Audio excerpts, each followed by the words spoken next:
Hey everyone, I've been meaning to do this for a while and today is the day.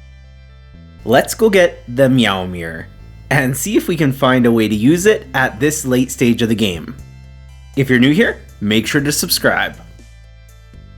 If you aren't familiar like me with what this Meowmere shenanigans even is, it's a crossover from a game called Terraria. Basically, there was an update in September of 2022 and it had a little bit of Stardew content in it. I haven't played that game personally, but I have heard very good things. A couple Stardew items were added, including a Joja Cola, a blue chicken and a blue chicken egg, and a Junimo and a Star Draw. So it makes sense that Stardew did a crossover back. I read a quick recap of how to get the Meowmere when the update first launched, because actually I thought it was fake and that people were trolling, and I vaguely remember how it was obtained, so let's try it out. So let's go ahead and get some ancient dolls. Now I know they can be obtained from artifact troves, so let's go stock up on those. We'll go into our trusty chest room and get the supplies we need. Now we're gonna head to the desert trader and let's just go on the safe side and buy 100 troves. Now that we have some troves, let's visit Clint and start cracking these open.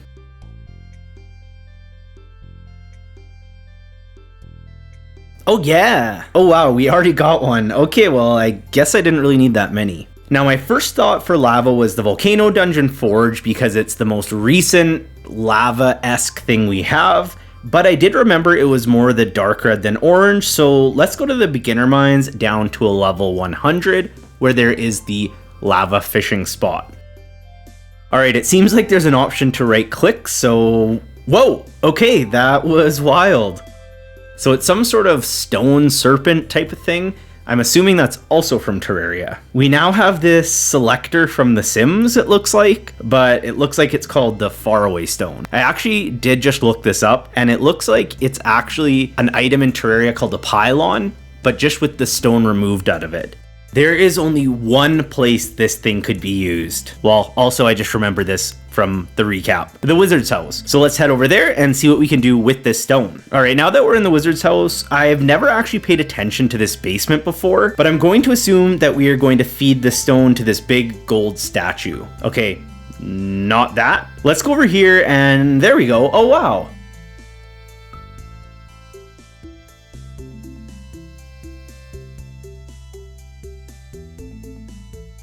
A little kitty. I didn't find anything about this cat on the internet, but I'm assuming it's just a random cat from the Terraria universe. So now we have the Meowmere. These stats are pretty underwhelming, honestly. However, this does give me the perfect chance to try something I've never done before in Stardew Valley. I know that you can forge a weapon to look like another weapon, but then it will give it much better stats. So now that we have this new mini forge in the game, let's go there and test it out. So we're gonna need some cinder shards, and it looks like I forged this the wrong way. So whichever one you want it to look like should go on the right, and then the stats you want to use should go on the left. It should keep all the enchantments, but since I unforged this because I made this mistake, I think I'm gonna have to put on some of these enchantments again, which is fine because I have lots of supplies. So here we can use a prismatic shard, and that will give it one of the random enchantments. I'm actually pleased with Vampiric. I personally use the Phoenix ring because I always die in the mines, but I really want to incorporate the burglar ring because it's so strong for getting loot, so this might be a happy compromise. And then because I don't really know what I want to do with this yet, I'm just going to use a diamond and see what these stats are like, and then if I want to change it later, I'll go ahead and do that. These stats look pretty good. I don't typically like a lot of knockback because it just takes way too long to kill enemies with it, but I'm going to test this out because I did notice there is some crit power and crit chance, so it's going to give me a good chance to use this trinket that I found that gives you a little speed boost every time you crit. So let's equip all this and then take it into the Skull Cavern just to test it out. I did check the Terraria wiki page to see what this sword does in that game, and it does say that the blade does auto swings and does shoot out rainbows that ricochet every time you swing and make a cat's meowing sound but it's a little more basic and obviously a little less powerful in this game, but that's okay. It is just a cool cosmetic. I am glad that we had that opportunity to merge it with the Infinity Blade so I can actually use this. So this sword is pretty fun. With the crit, it's pretty strong and it makes you very fast in the mines, which I like because even when you plant a Mega Bomb, you have to run pretty quickly to get out of the radius of the blast. So it is pretty good for that. And I am glad that I got to use this trinket.